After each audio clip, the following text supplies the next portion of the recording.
All right. Um, so in this section, we want to construct confidence intervals for the mean mu. We, in 9.1, constructed confidence intervals for the proportion p. And what we discovered is that confidence intervals are going to have the form point estimate plus or minus margin of error. And when we were constructing confidence intervals for p, we used p hat as the point estimate. Now we're wanting to construct a confidence interval for mu. So what do you think the point estimate is going to be for mu? Well, if the point estimate for the population proportion is the sample proportion, then the point estimate for the population mean should be the sample mean, x bar, right? Now, x bar, it turns out, is also normally distributed. That's one of the reasons why we spent so much time in chapter 8 talking about the distribution of the sample mean and the distribution of the sample proportion, right? But yeah, x bar is also normally distributed. So following the same line of reasoning as we did when we developed confidence intervals for p, we could say that a 1 minus alpha times 100% confidence interval for mu is given by point estimate plus or minus margin of error, where our margin of error is our critical value times the standard deviation, this time standard deviation of the sample mean, right? However, it's unlikely that we would know the population standard deviation sigma, right? And that causes a problem for this formula. So we're not going to use this formula, okay? Because in other words, if we're trying to estimate the population mean, then we don't know the population mean. If we don't know the population mean, then how in the world would we know the population standard deviation? We have to know what the population mean is in order to get the population standard deviation. So this formula is basically useless for that reason. Chances are sigma is unknown. So one thing we could do is just replace the population standard deviation sigma in this formula with the sample standard deviation s. Right, to get something maybe that looks like that, right? Instead of sigma, we use the sample standard deviation.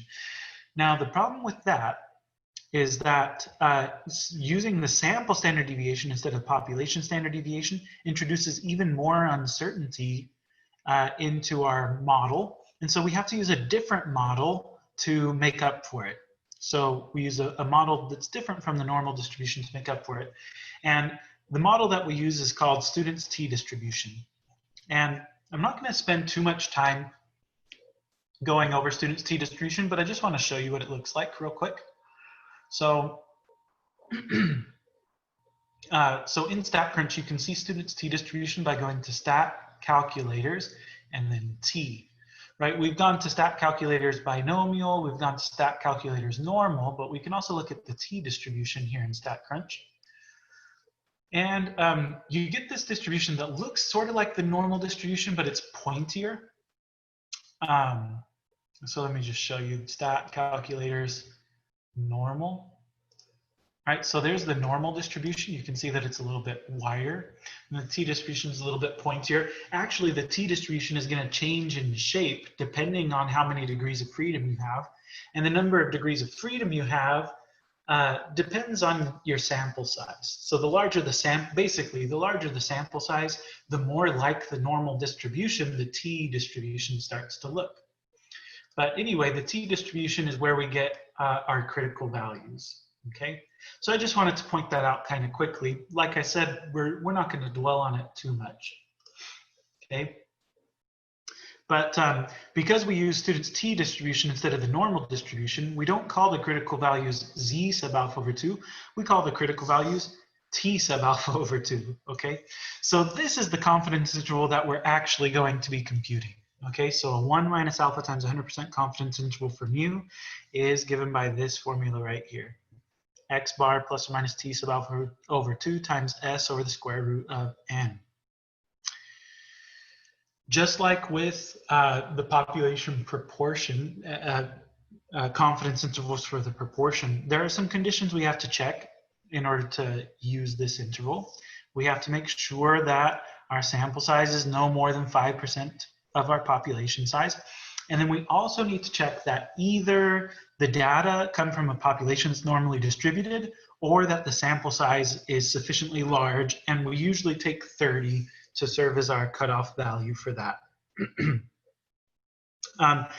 If those two conditions are not met, so like if you don't know that the underlying population is normally distributed and your sample size is less than 30, you can still check to see if the data comes from a population that could be normally distributed by looking at a normal probability plot and looking at box plots too. We usually look at both. We usually look at both the normal probability plot and a box plot in those kinds of scenarios. And what we're checking for are, in the box plot, we're checking for outliers. In the normal probability plot, we're just looking to make sure that the dots are all relatively close to the line, right? Just like we did in 7.3. So, those are the conditions that we have to check, and then this is the computation that we would do. Now, I'm not going to show you any of these by hand because, once again, we can use StatCrunch for this. This is what StatCrunch is going to be doing behind the scenes. And if you want to understand where this formula came from, well, the logic is exactly the same as it was in 9.1. So you can rewatch the 9.1 video to see like where all of this is coming from, okay? But as far as like applying this stuff is concerned, we're just going to let StatCrunch do the heavy lifting. And so we go to t-stats one sample, and then with data or with summary to get the confidence interval in StatCrunch. So it's t-stats because we're using the t calculator, the t distribution, in order to get our critical values, right? So it's t-stats. So let me give you some examples. So this one says, the NCAA reports that the mean number of hours spent per week coaching and recruiting by assistant football coaches is 70. A random sample of 50 assistant coaches showed the mean to be 67.86 hours with a standard deviation of 8.2 hours. Part A says, verify that the requirements for constructing an interval for the mean are met. Okay. Well, so first of all, we need to make sure that our sample size is no more than 5% of our population size. Actually, that might be kind of difficult here. I mean, you'd have to figure out how many assistant football coaches there are in the NCAA. And 50 might actually be more than 5% of that. So I don't know. This condition is somewhat questionable. But I'm going to go ahead and assume that it's met, just because we weren't given a population size here, and I'm not really interested in taking the time necessary to look it up. But you would check that condition. And then the other condition that we're supposed to check is that either the underlying population is normally distributed, or n has to be bigger than or equal to 30. In this case, our random sample was of 50 assistant coaches, right? And 50 is definitely bigger than or equal to 30, so that condition is met. Okay. So this one, like I said, I mean, I do kind of wonder. It's like 50, so 5%, so 50, let me see. 50 divided by 5% is 1,000. Do you think there are more than 1,000 assistant football coaches in the NCAA? Man, I really have no idea. Maybe. I wonder if we could look up that information somewhere. We just don't have enough information to check this one, right? We just don't, the problem didn't give us enough information to check it. So when that happens, I'm just going to assume that it holds. Anyway, part B. Now part B says, construct and interpret a 99% confidence interval for the population mean. Okay, so to construct the interval, we go stat, t-stats, one sample, with summary.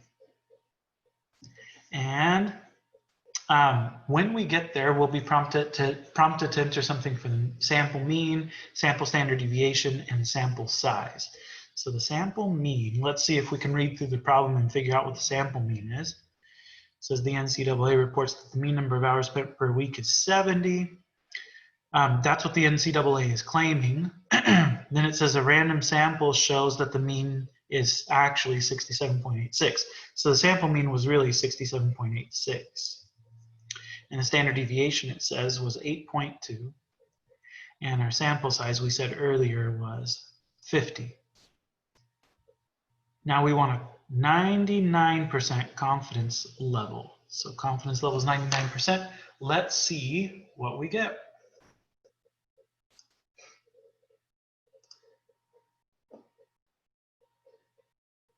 So stat, t-stats, one sample with summary. 67.86, 8.2, 50, and then our confidence level is 99%. Okay. So we hit compute, and now this output table is very similar to the one that we saw when we were constructing intervals for the proportion, right? It gives us our point estimate, right? In this case, the sample mean. It gives us the standard deviation, sigma sub x bar. And then it also gives us the lower and upper limits, right? The lower bound and upper bound. So this is our confidence interval right here. And I'm going to round this to one decimal place. So I'm going to say 64.8 and then 71.0. Okay, so 64.8, 71.0. Okay, so there's the confidence interval. We've constructed it. Now it says interpret it. So the interpretation is we are 99% sure that the true population mean amount of time spent coaching per week is somewhere between 64.8 hours and 71.0 hours. So we're 99% sure that the true population mean is between, that was really ugly, between, I'm making it worse, is between 64.8 hours and 71.0 hours. There's the interpretation, okay? Part C asks, does your interval support the claim made by the NCAA or does it cast doubt? Does it support the claim made by the NCAA? Well, what is the claim made by the NCAA? The claim is that assistant coaches spend 70 hours a week coaching. Does the interval support the claim? Yeah, I would say so, right? 70 is within this interval. So I'd say, yeah, you know, it falls within our 99% confidence interval. So sure. So yes, the interval, or this interval, supports the claim made by the NCAA since 70 is in the interval. Okay, so there's that one. So yeah, even though our sample returned a sample mean that was a little bit smaller than the mean that they were claiming, it's still not different enough for us to say that the NCAA is lying, right? It's not different enough to say that they're lying. Because 70 still falls within our confidence interval, for sure. Part D asks, is it possible that the mean number of hours spent coaching is 75 hours per week? Is it likely? Well, yes, it's possible, right? It's possible that the mean number of hours spent coaching each week is 75. Because we're only 99% sure that the mean number of hours spent coaching is between these two numbers. that means there's still like a 1% chance that it could be bigger than 71 or smaller than 64.8. So yeah, it's possible, but it's not very likely. So yes, it's possible, but no, it's not likely.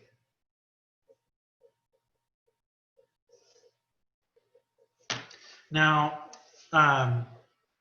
okay, 24 hours in a day, 7 days in a week, right? 24 times 7 is 168. So there are only 168 hours in a week.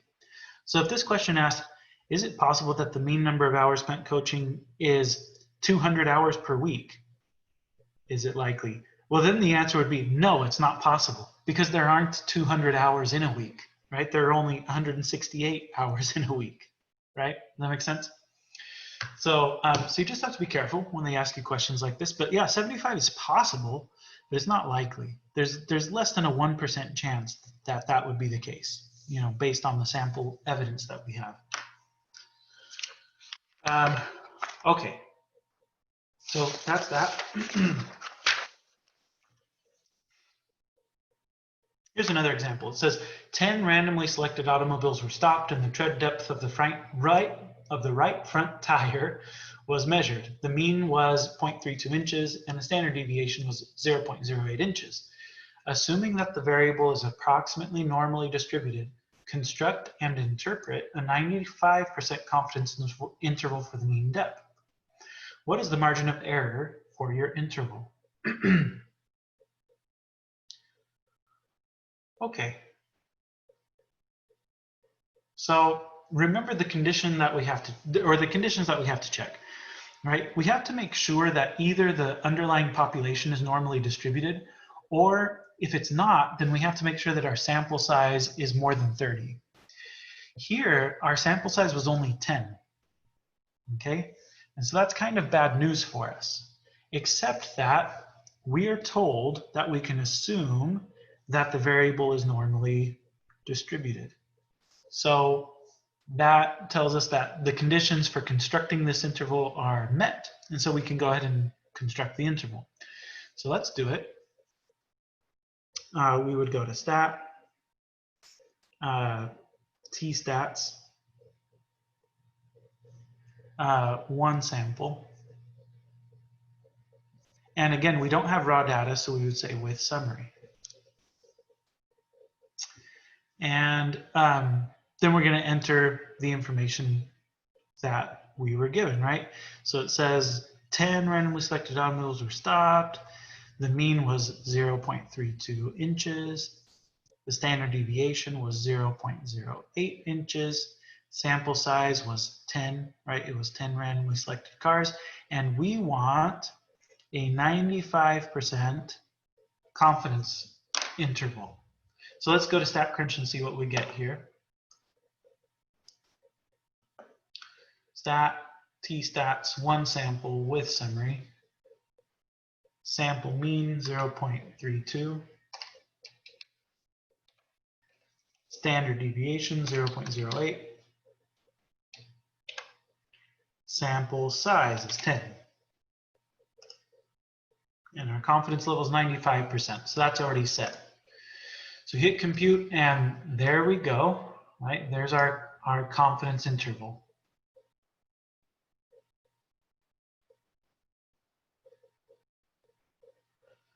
So, so I'm going to say 0.26 to 0.38. So in other words, we're 95% sure that the true mean tread depth of right front tires is somewhere between 0.26 inches and 0.38 inches. Okay. So there's that. And then what follows is sort of an oddball question, I guess. It says, what is the margin of error for your interval?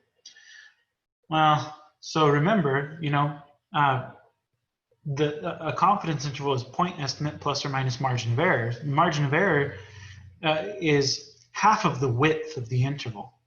So what is the width of the interval? Well, the width is 0.38 minus 0.26, right? That's 0.12. So the margin of error is half of that, right?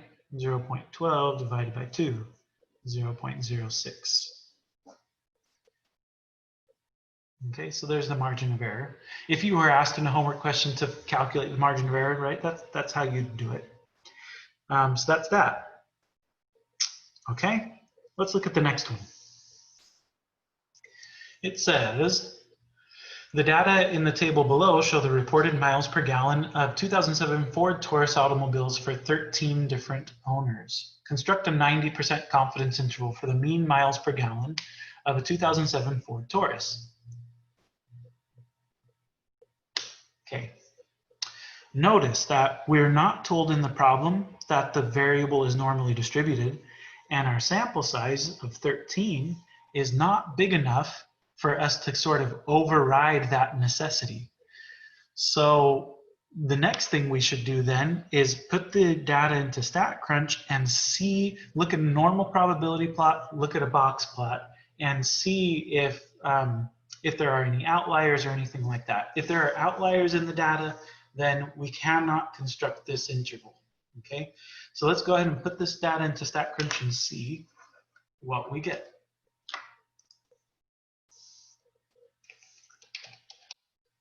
I should have loaded this probably before I started recording, but anyway, you can do this along with me then.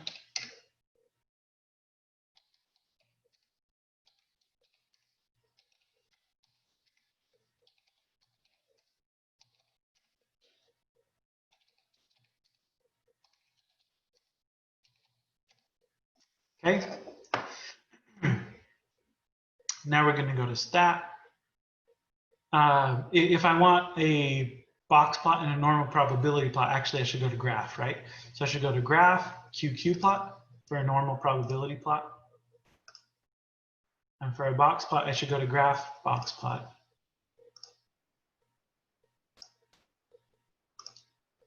And when I do these things, when I look at the normal probability plot, it looks, for the most part, it looks okay, except for these things, they're kind of far away from the line. And then when I look at the box plot, I notice that I've got two outliers over here. So this must be the 18, and this must be the 18.8, right? So those are problematic for sure.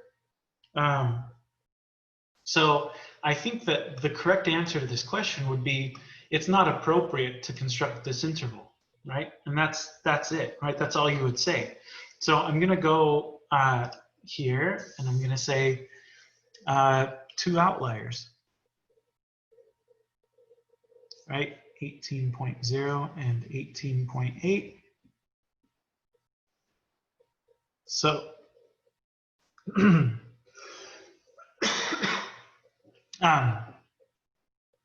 so since our sample size, n equals 13, is less than 30, we cannot construct the interval.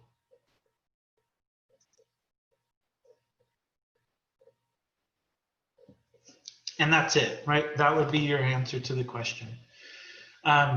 It does bring up something interesting. It's like, well, what do we do with this then? Is this data just trash?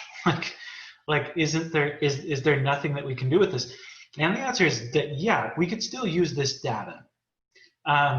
We can use like non-parametric methods to analyze this data, or we could use like bootstrapping, which is like a resampling method to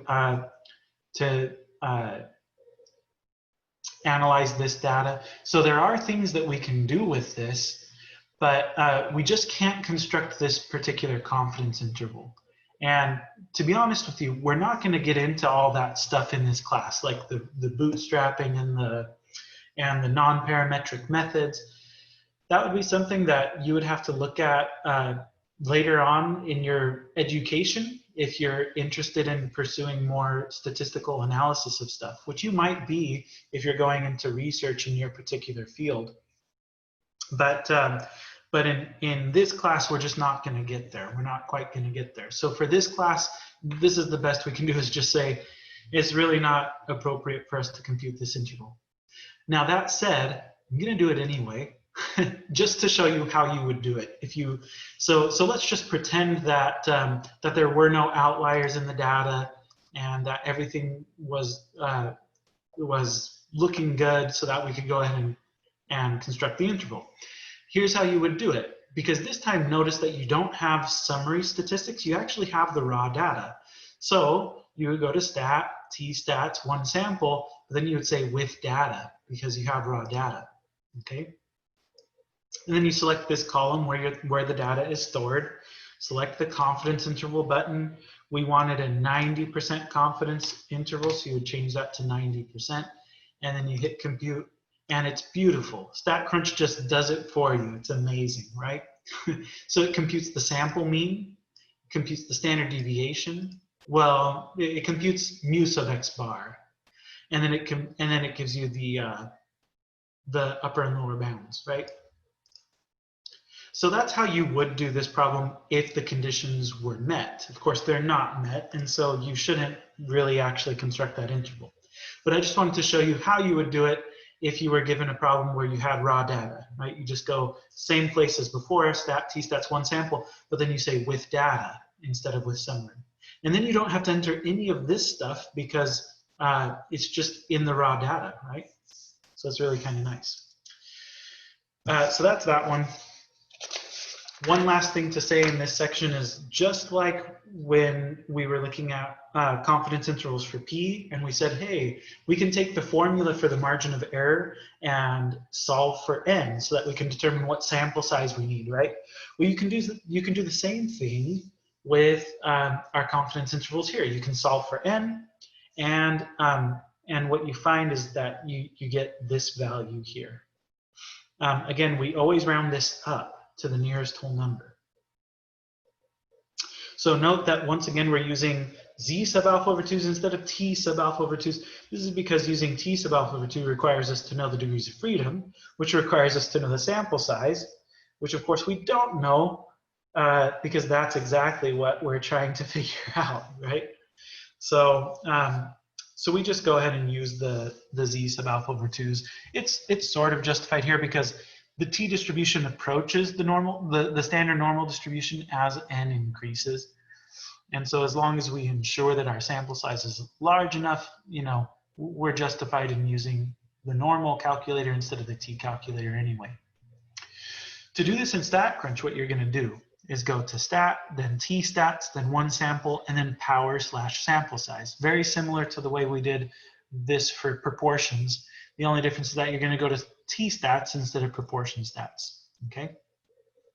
So let me give you a couple examples of this, and then we'll be done with this section. But it says, a researcher wanted to determine the mean number of hours per week, Sunday through Saturday, the typical person watched television. Results from the Sullivan Statistics Survey indicated that S equals 4.5 hours. That's the standard deviation, right? Sample standard deviation. Now part A says, how many people are needed to estimate the number of hours people watch television per week within a 2-hour margin of error and with 95% confidence? Okay, so we're going to go to stat, t-stats, one sample, and then power sample size. Let's see what that looks like.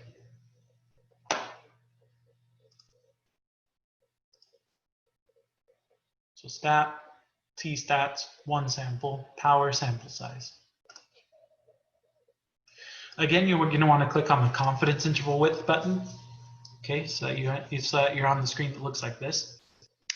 And they prompt us for the confidence level. We should write that down. Confidence level we want here is 95%. So confidence level 0.95. That's already set up. They prompt us for the standard deviation. Well, the standard deviation in this problem, right? Standard deviation in this problem is 4.5, right? So standard deviation, we're going to put 4.5. they prompt us for the width. So they want to know the width. Well, the width is just going to be twice your margin of error, right?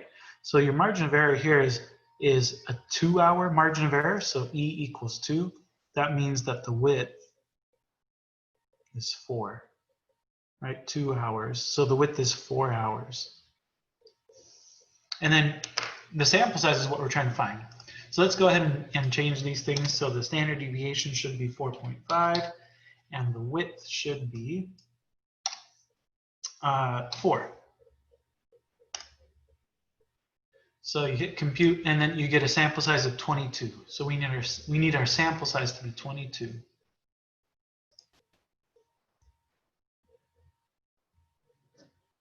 And that's all there is to it. Now part B.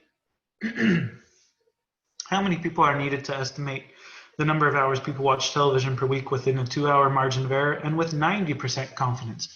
So it's all the same. The only difference is that our confidence level is 90% now. So let's see what we get there. So everything stays the same. I just want this to be 90%. So if we're okay with being only 90% confident, then our sample size can decrease to 16.